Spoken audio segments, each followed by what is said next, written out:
Hello students, good evening. Welcome for the 6th chapter, that is changes around us.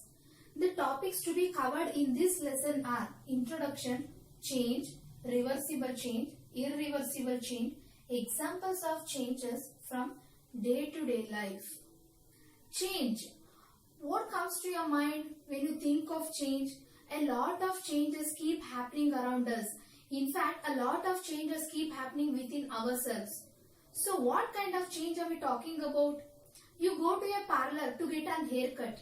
So when you get a new haircut, what happens? You look different. You look changed. So what is the change that has happened in your body?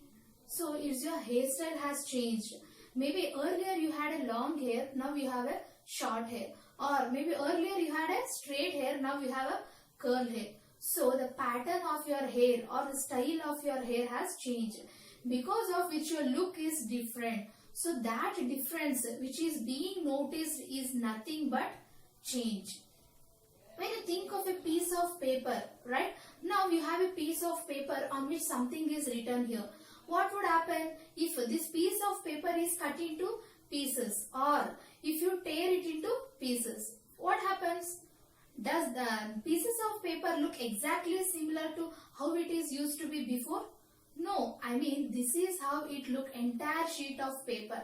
But now you using multiple pieces of that paper. So there is a change that has happened, because now it looks different. Its shape has changed, its size has changed. So basically there is a change. When you think of the chocolate, now as long as you keep it in a refrigerator, it is like quite solid and proper. Now if you keep it outside for some time, what happens?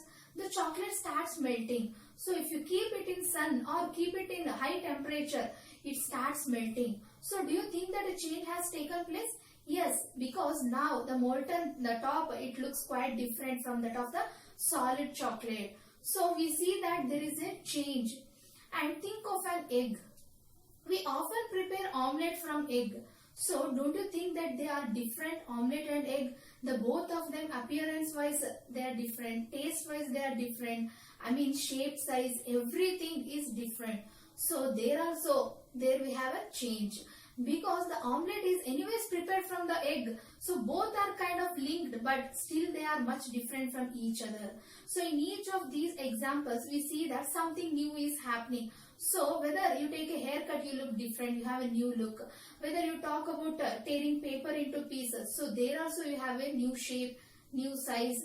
And you talk about a chocolate which is melting when kept under the sun. So there also a new shape, a new form of the same chocolate.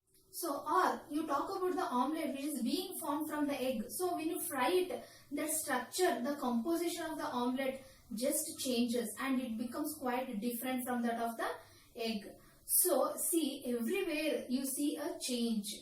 So in this lesson, we are going to talk about a lot of changes. We will take huge number of examples that happen around us, and we will see how changes are different. So certain changes are different from others. We will talk about change in detail. How do we define change? What is change? So change is anything that becomes different, undergoes a change. So that's what I was telling. Wherever you see something different, something new, that means a change has occurred. So you take the example of a piece of paper, and let's say you burn the piece of paper. What would happen? After some time, initially you had this piece of paper, and after you burn it, later all that you will have is ashes. So once that piece of paper is completely burnt, you will be left with the ashes alone. So in this case, did you notice a change? Of course, a big change is being noticed here. Ashes are completely different from the paper. So basically a process has taken due to which something different is formed. So that's something different as the ash. So therefore we say that yes, there is a big change that is involved here. So whenever you see something different happening, that means there is a change involved. Now the question is, there are many different types of changes. For example, some changes might cause a change in shape. For example, when you tear a paper into 4 pieces, so what happens? The shape changes because the shape of each piece is very much different from the original piece of paper. So there is a change in shape. Sometimes there is a change in form. For example, the chocolate, until it got melted, before that it was like solid, but now when it is a small and it's a semi-liquid, so sometimes there is a change in form, sometimes there is a change in size. You also see a change in form. And here also, for example, when you put water inside the refrigerator and it inside the fridge or deep freezer, what happens? After some time, ice cubes are formed. So it will form from the same water. So water, something which is a liquid. Now ice cubes, something which are solid here. So change has taken place. But here the change has taken in the form. So before it was a liquid, now it is a solid. So similarly, when you boil water, what will happen? Water vapor will be formed. So here again liquid is getting changed to vapor. And here also there is a change that is involved. So this is example of change of state. So here this state is changing. So change of state. So that means solid to liquid, liquid to gas. Those kind of changes are involved. When you talk about the tearing of the paper, so here change in shape and size are involved. Now when you take an example like this, when you have a beaker and inside that beaker you put some copper sulfate solution. So let's say we have copper sulfate solution in the beaker, and inside this beaker if you put a bar of magnesium, so this is white thing which you see here is a magnesium. What happens? Sometimes we see that the blue color of the copper sulfate changes to white color. So now the color has changed white. Why the color changed? That's because when we have put this magnesium into the copper sulfate solution, so there is a chemical reaction that is taking place. So basically the magnesium bar reacts with the copper sulfate solution and it forms magnesium sulfate and copper.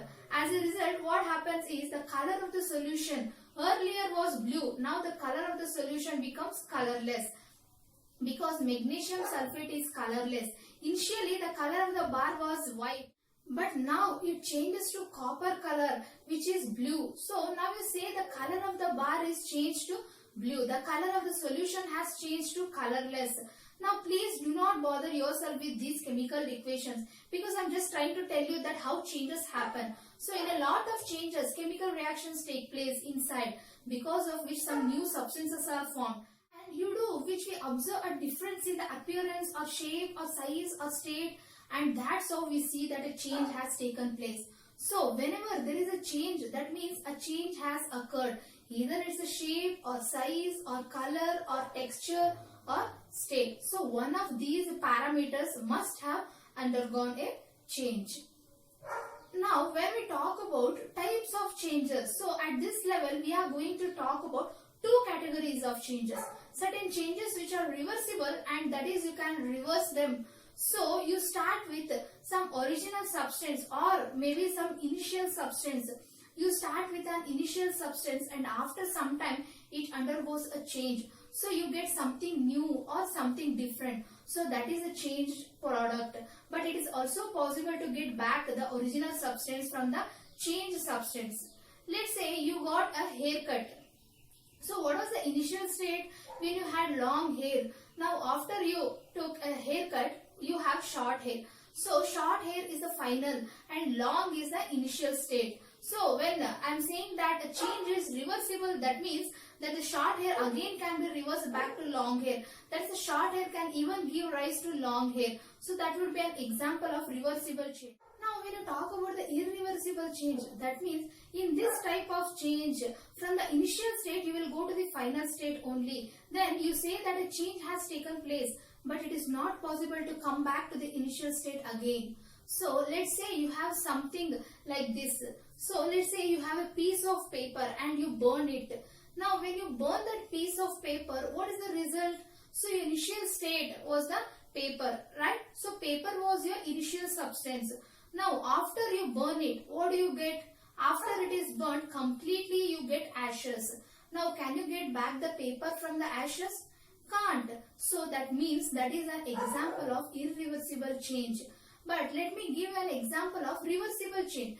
Let's say you have the same piece of paper, and in this case what you do is you fold that piece of paper to make a paper boat or paper plane.